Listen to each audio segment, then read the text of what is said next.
Primeiro livro dos Reis, capítulo 21. Sucedeu depois disto o seguinte: Nabote, o jezreelita, possuía uma vinha ao lado do palácio que Acabe, rei de Samaria, tinha em Jezreel. Disse Acabe a Nabote: dá-me a tua vinha para que me sirva de horta, pois está perto ao lado da minha casa. Dar-te-ei por ela outra, melhor. Ou se for do teu agrado, dar-te-ei em dinheiro o que ela vale. Porém Nabote disse a Acabe: guarda-me o Senhor de que eu dê a herança de meus pais.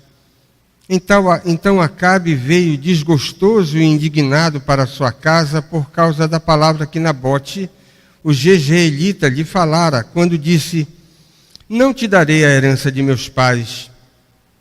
E deitou-se na sua cama, voltou o rosto e não comeu pão. Porém, vindo Jezabel, sua mulher, ter com ele, lhe disse: que é isso que tens assim desgostoso o teu espírito e não comes pão? Ele lhe respondeu: porque falei a Nabote, o jezreelita, e lhe disse: dá-me a tua vinha por dinheiro, ou se te apraz, dar-te-ei outra em seu lugar. Porém ele disse: não te darei a minha vinha. Então Jezabel, sua mulher, lhe disse: governas tu com efeito sobre Israel?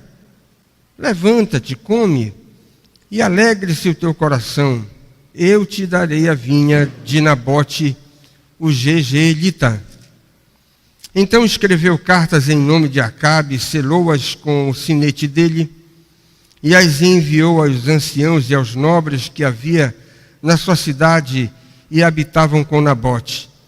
E escreveu nas cartas dizendo: apregoai um jejum e trazei Nabote para a frente do povo. Fazei sentar defronte dele 2 homens malignos que testemunhem contra ele, dizendo: blasfemaste contra Deus e contra o rei. Depois levai-o para fora e apedrejai-o para que morra.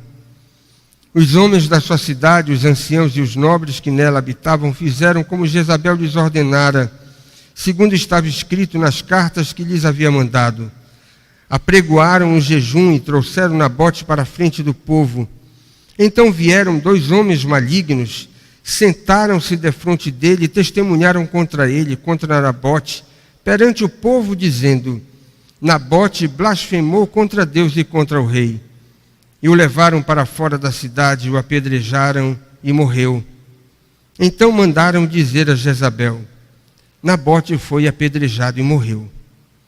Tendo Jezabel ouvido que Nabote fora apedrejado e morrera, disse a Acabe: levanta-te e toma posse da vinha que Nabote o jezreelita recusou dar-te por dinheiro. Pois Nabote já não vive, mas é morto. Tendo Acabe ouvido que Nabote era morto, levantou-se para descer para a vinha de Nabote o jezreelita para tomar posse dela. Então veio a palavra do Senhor a Elias o tesbita, dizendo: dispõe-te, desce para encontrar-te com Acabe, rei de Israel, que habita em Samaria. Eis que está na vinha de Nabote, onde desceu para tomar posse dela. Falar-lhe-ás, dizendo: assim diz o Senhor, mataste e ainda por cima tomaste a herança? Dir-lhe-ás mais: assim diz o Senhor, no lugar em que os cães lamberam o sangue de Nabote, cães lamberão o teu sangue, o teu mesmo. Perguntou Acabe a Elias: já me achaste, inimigo meu? Respondeu ele: achei-te, porquanto já te vendeste para fazeres o que é mal perante o Senhor. Eis que trarei o mal sobre ti, arrancarei a tua posteridade e exterminarei de Acabe a todo do sexo masculino, quer escravo, quer livre, em Israel. Farei a tua casa como a casa de Jeroboão, filho de Nebate, e como a casa de Baasa, filho de Aías, por causa da provocação com que me irritaste e fizeste pecar a Israel. Também de Jezabel falou o Senhor: os cães devorarão Jezabel dentro dos muros de Jezreel. quem morrer de Acabe na cidade, os cães o comerão, e quem morrer no campo, as aves do céu o comerão.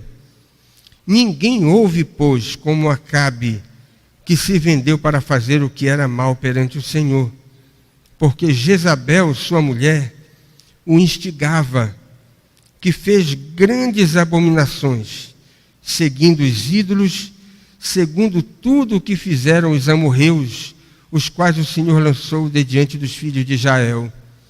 Tendo Acabe ouvido estas palavras, rasgou as suas vestes, cobriu de pano de saco o seu corpo e jejuou. Dormia em panos de saco e andava cabisbaixo. Então veio a palavra do Senhor a Elias, o tesbita, dizendo: não viste que Acabe se humilha perante mim? Portanto, visto que se humilha perante mim, não trarei este mal nos seus dias, mas nos dias de seu filho o trarei sobre a sua casa. Vamos orar? Senhor, mais uma vez queremos te agradecer pela bênção de estar aqui na tua casa, te oferecendo culto, prestando a ti a nossa adoração. O tributo que só compete a ti receber. Não seríamos insensatos de oferecer aquilo que prestamos nesta noite a ninguém mais senão o Senhor, ao Senhor. E queremos te louvar também por termos a tua santa palavra para a nossa instrução. Ajuda-nos a considerá-la, abençoa o nosso coração, ilumina nosso entendimento para compreendermos aquilo que acabamos de ler. E que teu Espírito aplique às nossas vidas aquilo que iremos compartilhar nesta noite. Em nome do Senhor Jesus é que nós oramos. Amém. Podem sentar, irmãos. Esse é um texto clássico por várias razões. A primeira delas é porque neste capítulo nós temos uma das mais belas ilustrações da impiedade prevalecente no mundo. 1 João capítulo 5, verso 19, o apóstolo diz que o mundo jaz no maligno. E muitas vezes nós pensamos, agimos, e às vezes insensatamente nos comportamos como se o mundo fosse um paraíso. O mundo não é um paraíso. As aberrações mais pavorosas que nós podemos imaginar, conforme a Bíblia nos diz acerca da natureza do pecado, essas aberrações podem ser vistas nos quatro cantos da terra. Numa sociedade sem Deus, os maus prosperam. Isso fez com que Asaf até entrasse em parafuso e escrevesse aquele magnífico Salmo 73, que você tem nas Escrituras. Muitas vezes os fiéis sofrem, e sofrem não porque estejam em pecado, sofrem sem causa, sem que tenham encomendado o sofrimento pelo qual Deus permite que passem. Às vezes, aqueles que são crentes são levados a pagar com a própria vida, como aconteceu aqui com esse nosso irmão Nabote. Irmãos, para piorar a situação, ao longo da história, nós vamos ver muitos crentes sendo executados, por incrível que pareça, por razões religiosas, como cumprimento supostamente de obrigações espirituais. Crentes são executados porque supostamente fizeram alguma coisa contra Deus, como você encontra aqui neste capítulo que nós acabamos de ler. O mundo é igualzinho àquilo que nós acabamos de ler nesse capítulo 21 do primeiro livro dos Reis. Mas esse texto é um clássico também porque expõe a firmeza da fé que Deus exige dos seus servos, principalmente nos momentos difíceis. Nabote, para nós, é um dos exemplos mais extraordinários que nós encontramos nas Escrituras sobre a resistência que nós devemos sustentar por causa da fé que nós professamos nos momentos mais difíceis pelos quais Deus nos permite passar. Nabote foi intransigente e nós não podemos interpretar esse capítulo imaginando que aquela teimosia de Nabote foi um capricho inconsequente. Será que ele teimou para ficar com a vinha que o rei estava lhe pedindo que negociasse com ele, por causa de algum capricho pecaminoso ou alguma razão que podemos não encontrar justificativa? É claro que não. A explicação por que Nabote não negociou a sua vinha com o rei era de natureza espiritual.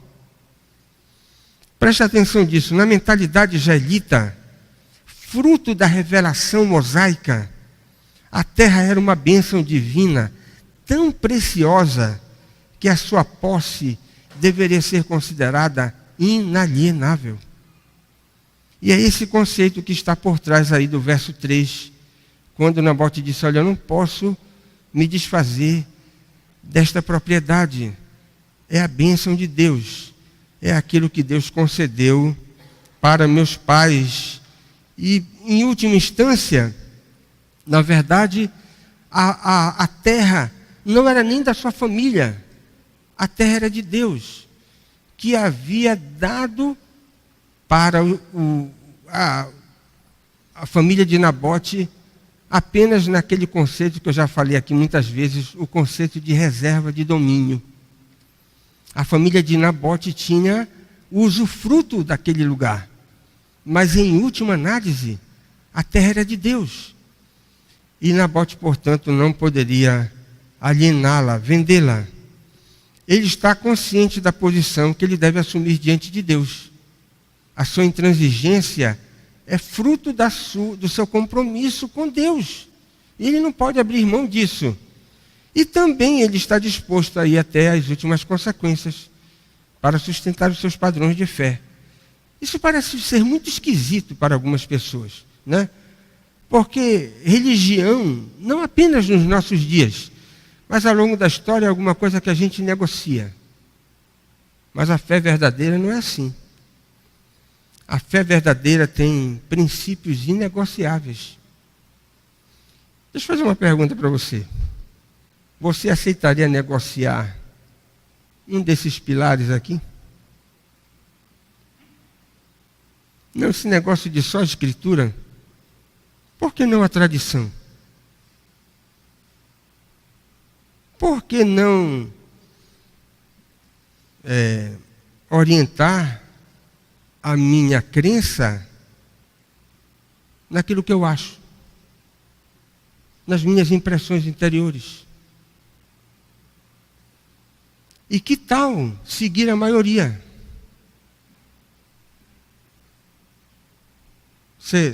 Ou então, a razão, eu vou estabelecer a razão como sendo o Supremo Tribunal Federal da minha crença. Os reformadores foram intransigentes. Nós não negociamos isso. Esse princípio é inegociável. Lutero compareceu diante da dieta de Worms e disse o seguinte: olha, eu estou disposto a me retratar, a negar tudo aquilo que eu preguei, tudo aquilo que eu escrevi, se vocês me convencerem pelas escrituras que eu estou laborando em erro. Eu não posso agir diferente. A minha consciência está cativa na palavra de Deus. E eu não posso agir de outra maneira, porque não é justo o homem agir contra a sua consciência. E Lutero disse: olha, então Deus me ajude. E saiu. Não podia negociar. esse princípio. Eu não vou nem entrar nos outros, senão vai ser o sermão inteiro. Irmãos, a fé digna desse nome, a fé salvadora, tem padrões inegociáveis. Mas se você tiver com a sua cabeça a prêmio, vai negociar alguma coisa? Me lembrei aqui de Policarpo, aquele pai da igreja, que conseguiu fugir a vida toda na perseguição do segundo século. Mas até que os guardas o prenderam. E viram aquele ancião e ficaram consternados com um homem já de uma certa idade. E disseram: meu senhor, que custa dizer que César é Senhor? Porque todos os confessores da igreja antiga diziam que Cristo é o Senhor e não César. Se você simplesmente disser que César é Senhor, você escapará do martírio. Policarpo disse: olha, eu lamento, eu não posso fazer isso. Eu já estou com uma certa idade, eu já sirvo a Cristo durante tanto tempo, e Ele nunca me decepcionou. E agora, no apagar das luzes, eu vou negar o nome daquele que me salvou? Não posso fazer isso. Policarpo então pediu um momento para os guardas, se distanciou dele, levantou as mãos para os céus, orou, entregou a sua alma, falou com Deus e disse para os soldados: estou pronto, podem me levar para o martírio. E assim aquele pai da igreja foi martirizado, já na idade avançada da sua vida. Mas ele não poderia negar a fé, não poderia negociar aquele princípio que governou toda a sua existência, que Cristo é o Senhor. Ele não poderia negar isso, ainda que ele tivesse a sua vida sob risco. Irmãos, é isso que Nabote fez aqui. Mas esse texto é um clássico por esta terceira razão aqui, ó. Mostra um aspecto pouco conhecido do arrependimento autêntico. Ele pode ser verdadeiro, pontual e até proveitoso, e não levar à salvação. Escreva nos seus anais de sabedoria o seguinte: os ímpios às vezes se arrependem de verdade. Você não se assustou com o final do capítulo? Na história de Acabe se humilhando, vestindo pano de saco, jejuando? Pois é.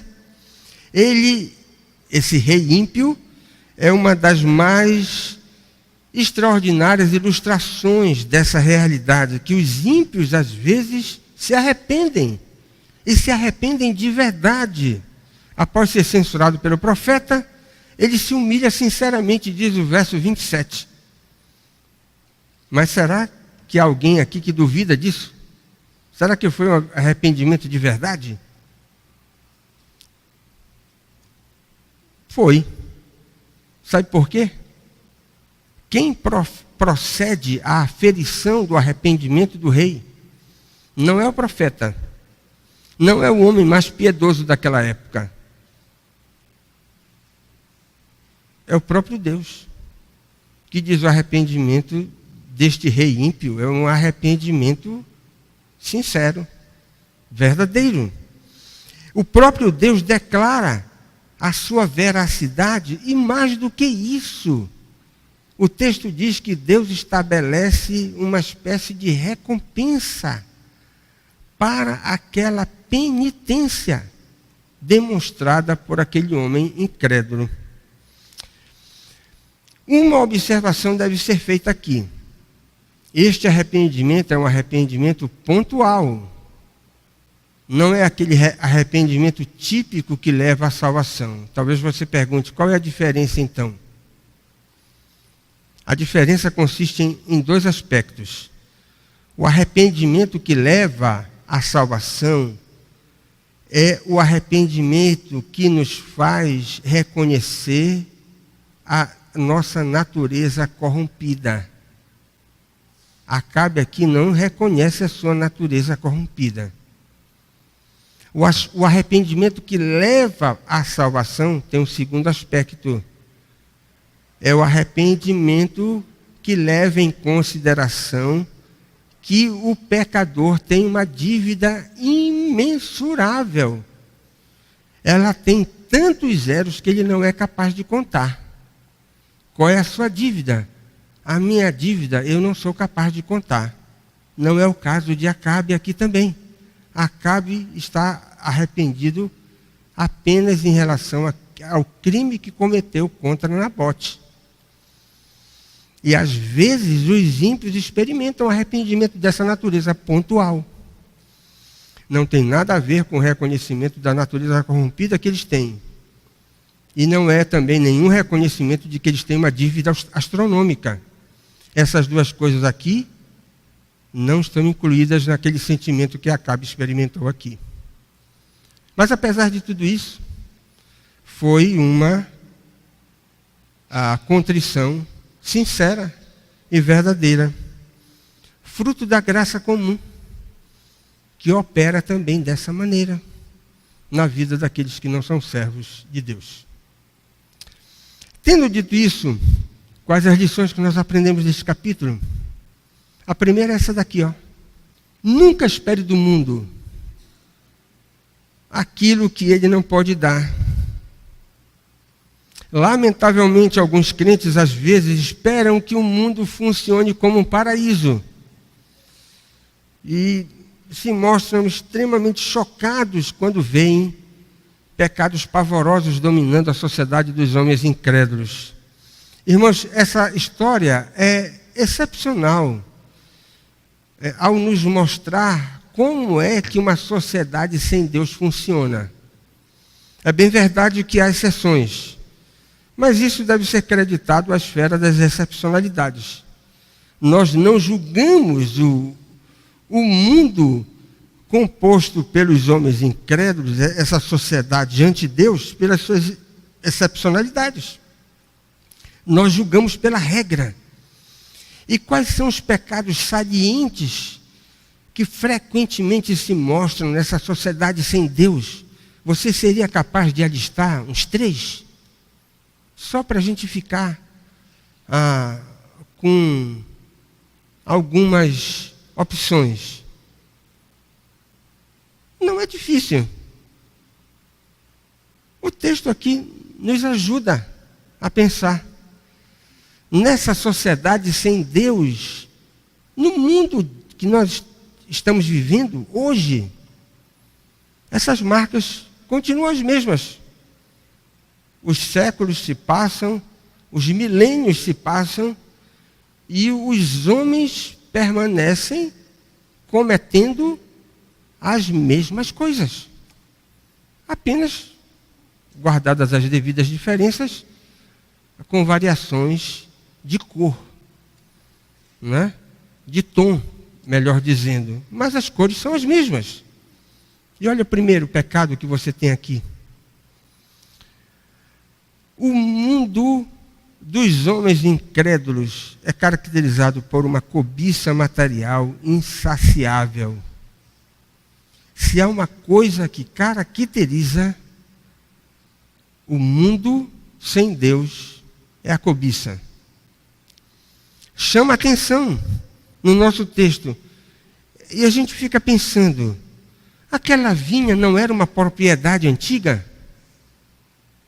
Sim. Ela sempre esteve na posse daquela família? Sim. A sua localização estava próxima do palácio durante todos aqueles anos? Sim. Mas olha o que aconteceu. De uma hora para outra, o rei foi assaltado por uma cobiça injustificável para com aquela pequena propriedade. Um desejo desordenado.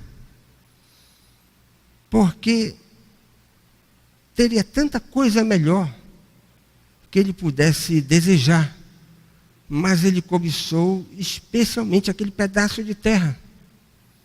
Virou a cabeça dele. A cobiça é um desejo louco. Leva as pessoas a terem desatinos. Mas ainda escravizante. Depois daquela resposta tão piedosa da parte de Nabote, por que Acabe não desistiu? Mas não desistiu. Pelo contrário, levou com que ele tivesse sentimentos perversos para com aquela propriedade. Mas preste atenção. Aonde é que nós encontramos um espelho que possa refletir da forma mais precisa a natureza corrompida do homem? A resposta é a seguinte: você não vai encontrar um espelho mais cristalino que reflita a natureza corrompida do homem, senão nos 10 mandamentos. E lá nos 10 mandamentos você vai ter: não cobiçarás. Não cobiçarás. Êxodo capítulo 20, verso 17. A segunda coisa que você observa no texto, que também está aí no mundo: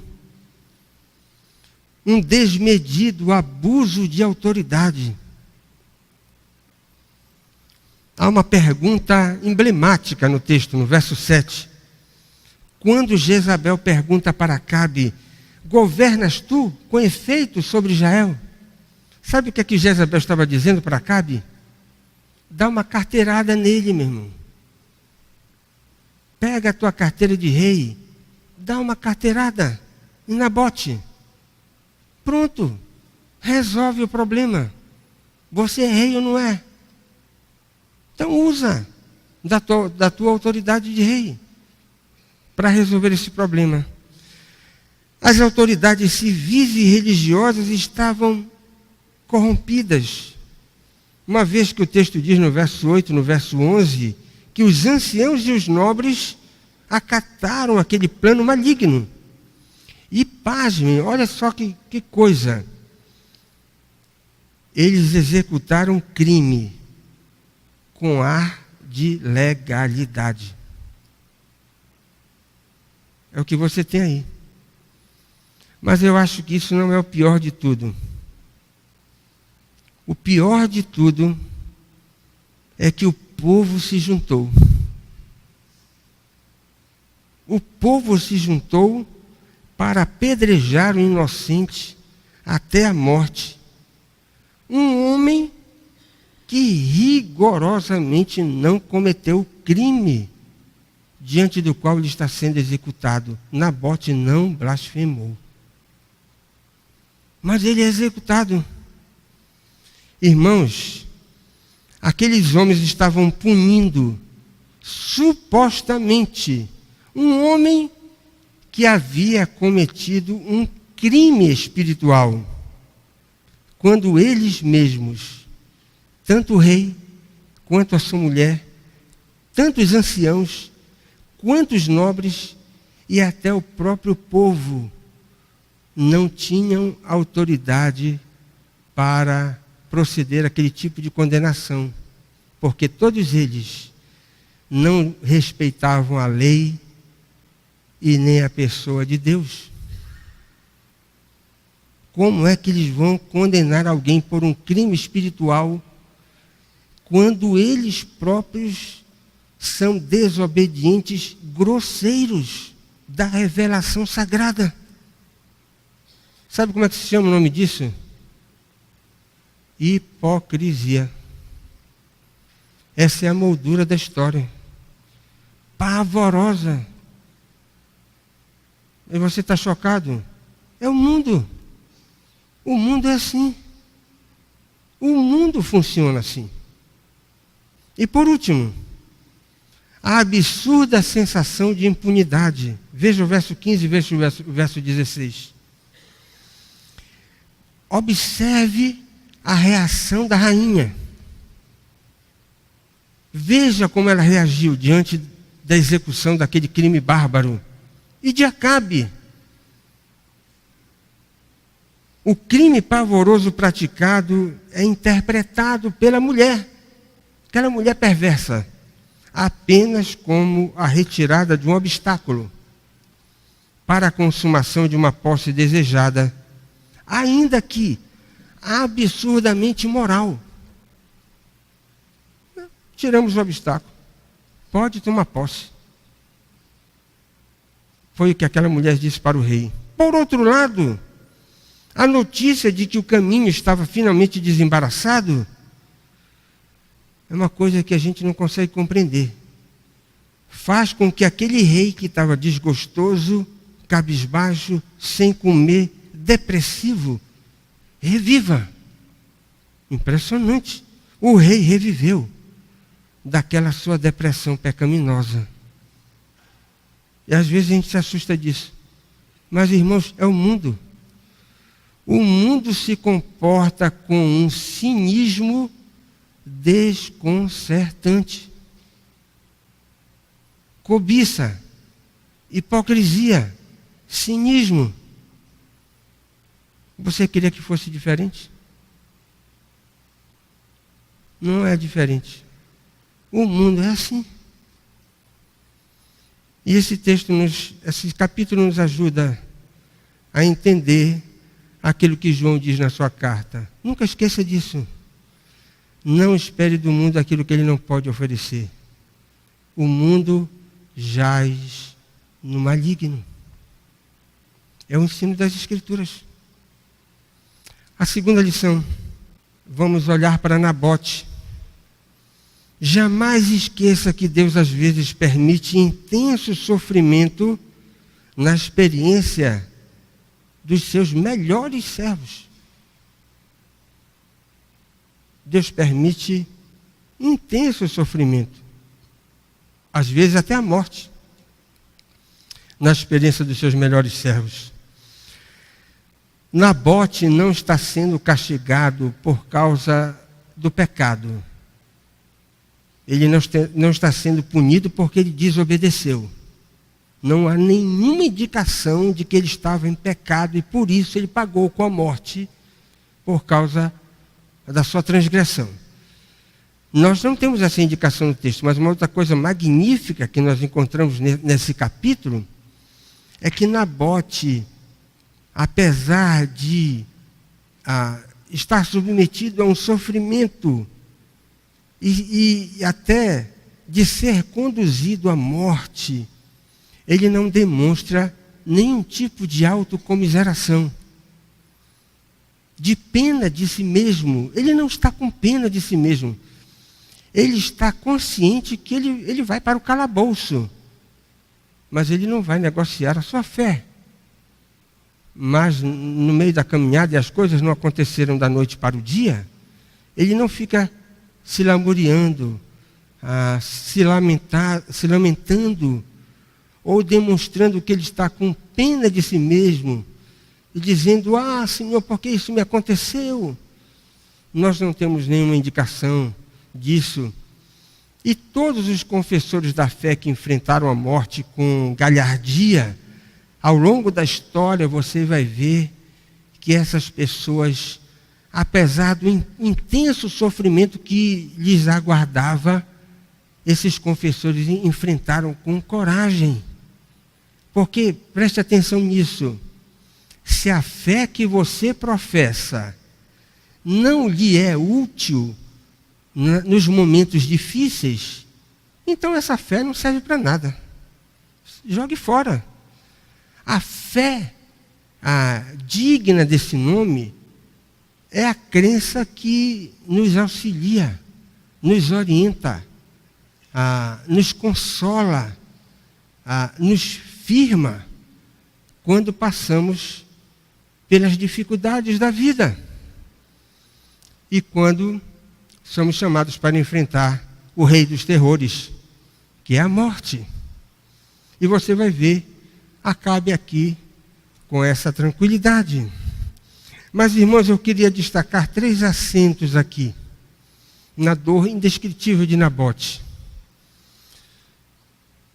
O primeiro detalhe, o aparente silêncio de Deus.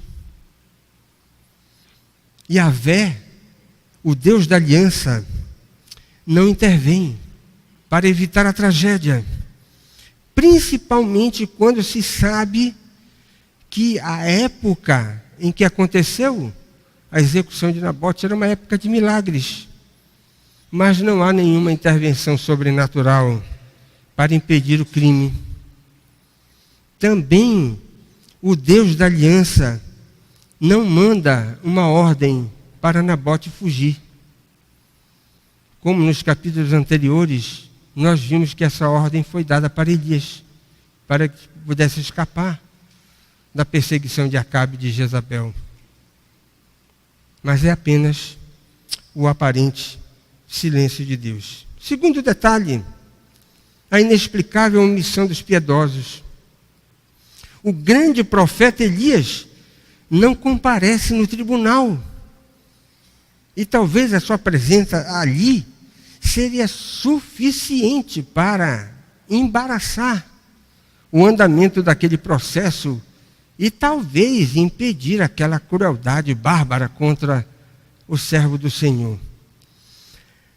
Por outro lado, irmãos, nós observamos também que o remanescente fiel, lembram nos capítulos passados, quando Elias entrou numa depressão e se escondeu numa caverna e pensava ser o único crente na face da terra? E Deus disse para ele: para com isso, Elias, porque existem muitos crentes ainda que estão vivos, que foram conservados, que não dobraram seus joelhos diante de Baal. E a pergunta: onde está esse remanescente fiel, que não grita, não reage, não comparece para fazer oposição àquele regime de terror? Onde estão os 7.000 que foram preservados, que não dobraram seus joelhos diante de Baal? Não comparecem para impedir aquela execução bárbara do servo do Senhor. E por último, a dor indescritível associada ao crime. Nabote não morreu sozinho. Para que a propriedade fosse confiscada, todos os seus herdeiros teriam que morrer junto com ele. Já imaginaram? Ele não foi executado sozinho, a família dele toda foi executada. Mas talvez fosse: de onde é que está isso no texto?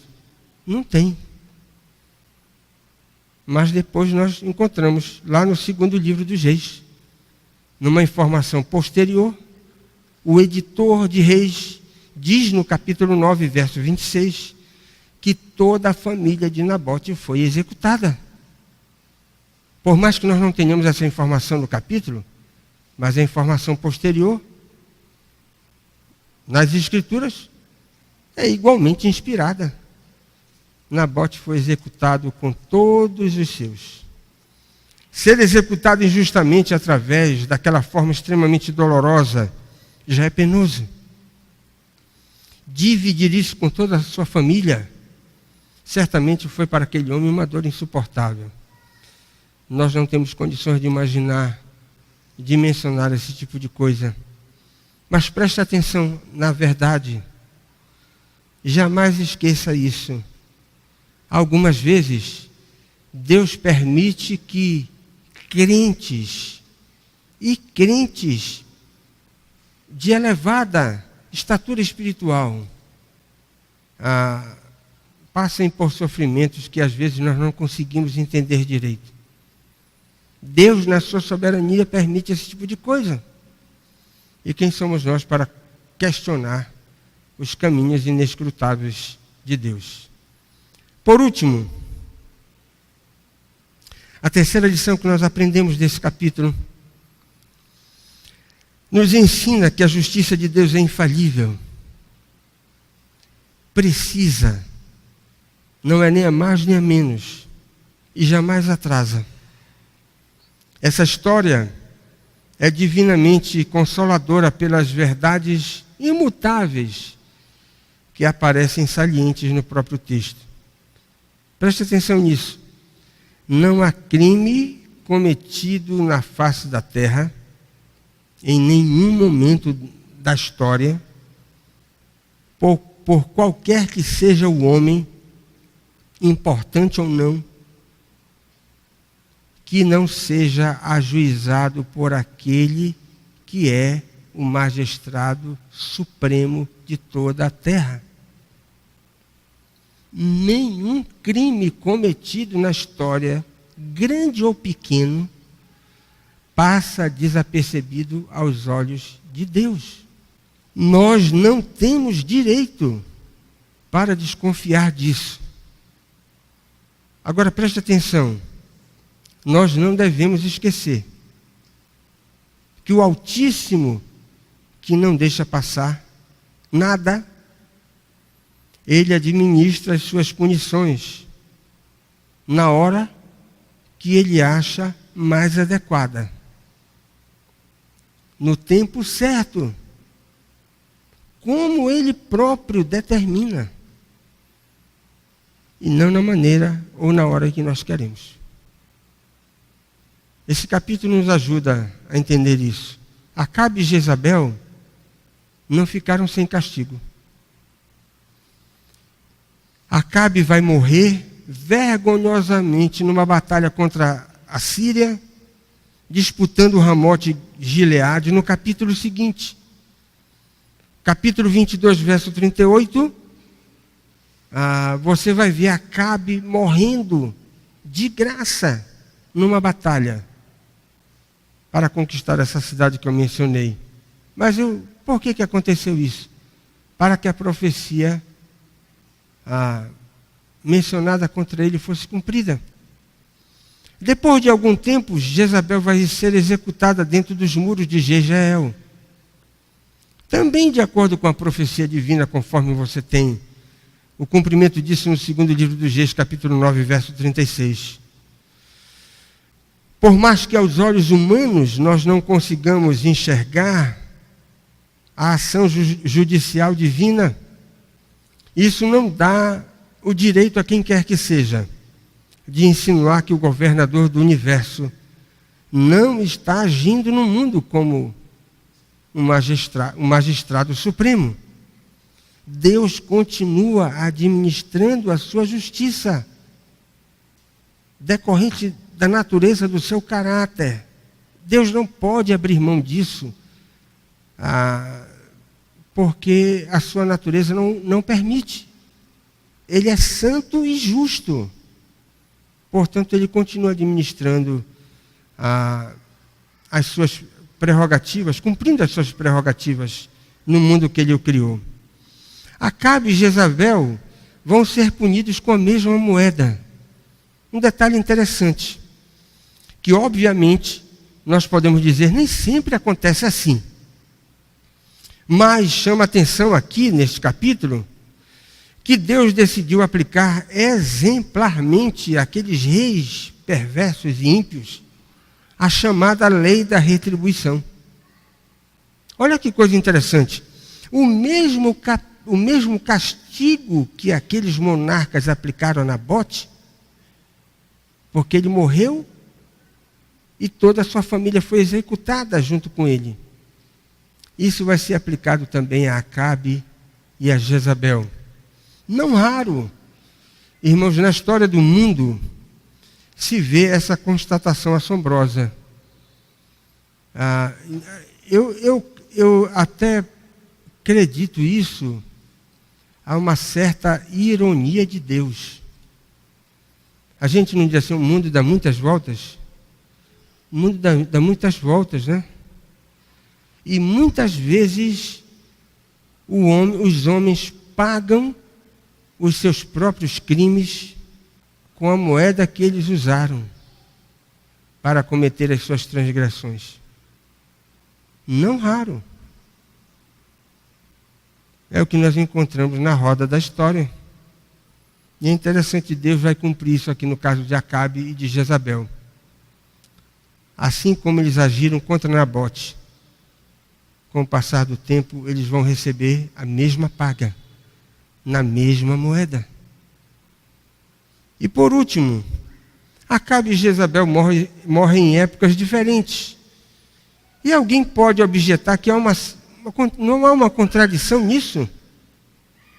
Mas, irmãos, isso são apenas as aparências. Veja o capítulo 22, verso 1. O capítulo seguinte. 3 anos depois daquele crime, o rei vai perder a vida. Aparentemente num acidente de guerra. Mais rápido do que se poderia imaginar. E aí talvez você pergunte, qual a explicação? Por que o rei vai morrer tão rápido? Irmãos, o rei vai morrer tão rápido porque o cálice da ira de Deus estava transbordando. E havia uma promessa, proferida a favor daquele homem ímpio, que o castigo que iria cair sobre a sua casa só seria dispensado depois da sua morte. Não havia mais tempo para esperar. O cálice da ira estava transbordando. Então, para que o castigo fosse executado, morre o rei. E Deus então vai derramar a sua ira sobre aquela família. O arrependimento pontual de Acabe certamente protelou o castigo, mas apenas por 3 anos.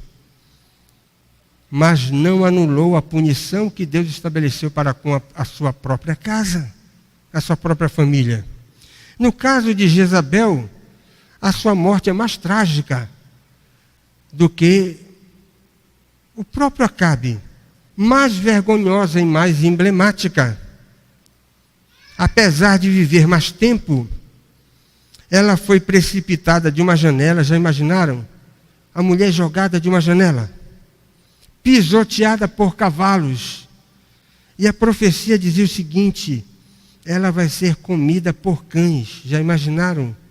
A ignomínia, a vergonha, pois ela foi dilacerada por cães.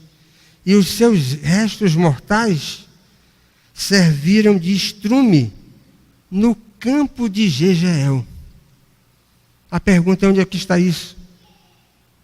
No capítulo 9 do 2º livro dos Reis, do verso 30 até o verso 37. Você tem a descrição com riqueza de detalhes da morte daquela mulher perversa. Deixa eu terminar fazendo algumas perguntas para você. Quem aqui já lidou com o mundo de forma romântica? Romântica.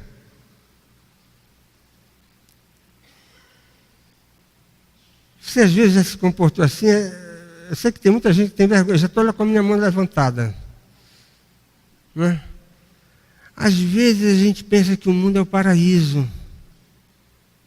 Não é um paraíso. Essa é uma interpretação romântica de uma sociedade composta por homens incrédulos, com uma natureza corrompida. Jamais esqueça isso. O mundo jaz no maligno. Se você quiser ser sócio do mundo, o diabo vai ser o seu pai.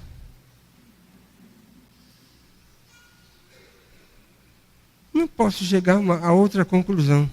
Ah, mas o mundo é legal. É legal. Te associa com ele. E aí você vai para o inferno.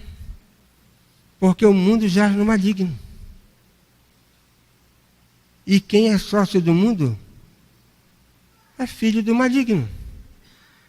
Não tem outra solução.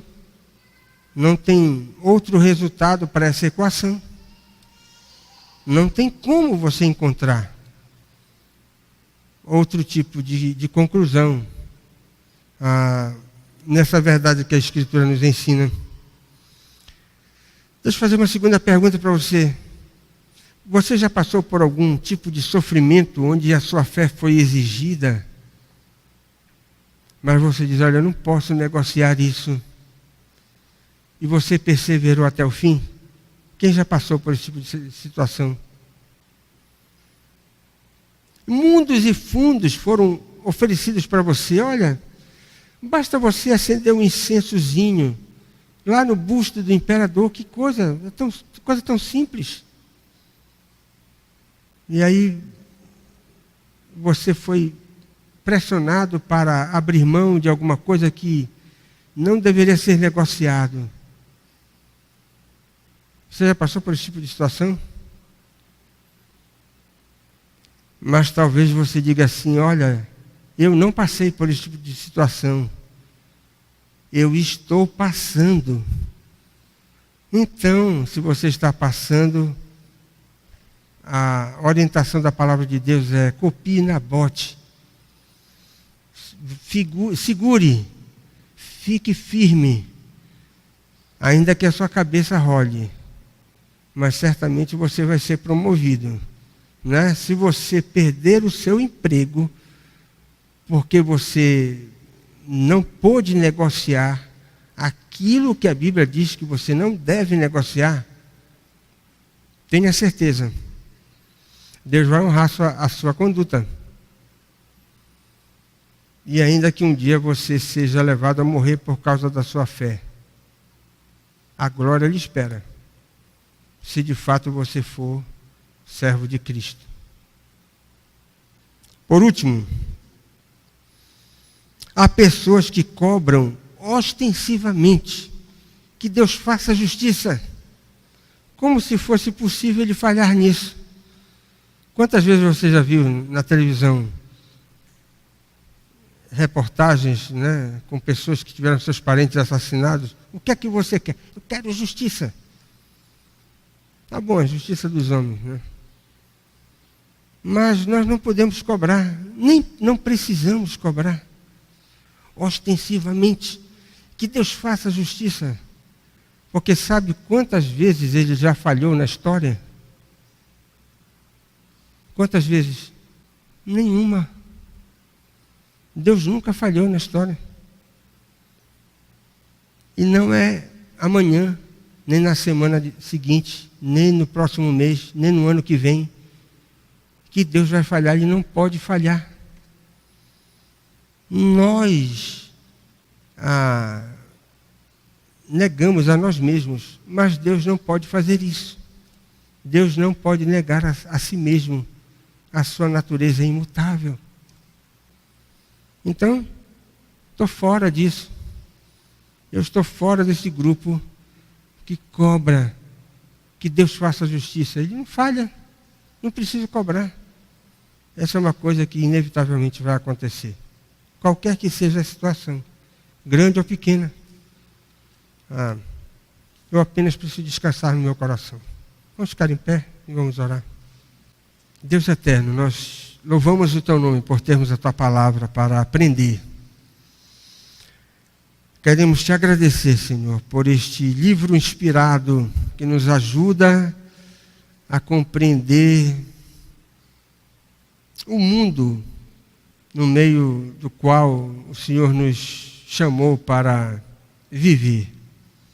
E pedimos que a cada dia o Senhor nos conceda discernimento para não sermos traídos, Senhor, pela nossa natureza distraída e perdermos de vista que este mundo jaz no maligno.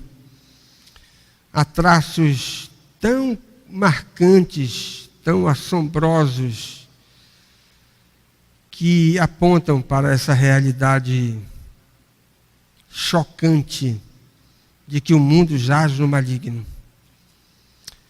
Queremos pedir também que o Senhor nos abençoe para que possamos sustentar a nossa fé, especialmente nos dias difíceis, quando formos exigidos, pressionados, quando tantas e tantas coisas vierem contra nós, a fim de que sejamos seduzidos para abrir mão, negociar algo que o Senhor não permite que negociemos. Dá-nos a firmeza de Nabote, Senhor, para honrarmos o Senhor naquilo que o Senhor espera de cada um de nós. E também dá-nos um coração sereno, confiante, submisso, tranquilo, diante do fato de que o Senhor continua governando não apenas o mundo visível, mas o mundo invisível. O Senhor é o governador supremo da sua criação. E nada escapa diante dos teus olhos. E o Senhor jamais deixa de agir de forma judicial para aplicar os seus castigos e as suas punições àqueles que deliberadamente desobedecem à tua lei. Ajuda-nos a descansar nessa verdade preciosa que é ensinada em toda a tua palavra, para que não venhamos a adotar essa atitude um tanto desrespeitosa de cobrar do Senhor aquilo que o Senhor não falha, não deixa de cumprir. Tem misericórdia, portanto, de cada um de nós. Nós confessamos a Ti também, Senhor, nesta hora, os nossos pecados, as nossas transgressões, aquilo que Te desagradamos com as nossas palavras, com os nossos pensamentos, com as nossas ações. Pedimos que o Senhor purifique os nossos corações quando vamos participar da ceia. Que o Senhor nos permita experimentar arrependimento sincero, verdadeiro, autêntico, genuíno, e possamos colocar diante da Tua face a nossa confissão, até pelos nossos pecados ocultos, aqueles pecados que as nossas consciências não conseguiram detectar, porque são falhas, mas queremos pedir perdão também por esses pecados, que o Senhor lave o nosso coração de tudo aquilo que não é do Teu agrado, e nos habilita a participar da ceia do Senhor de forma condigna. Em nome do Senhor Jesus é que nós choramos. Amém.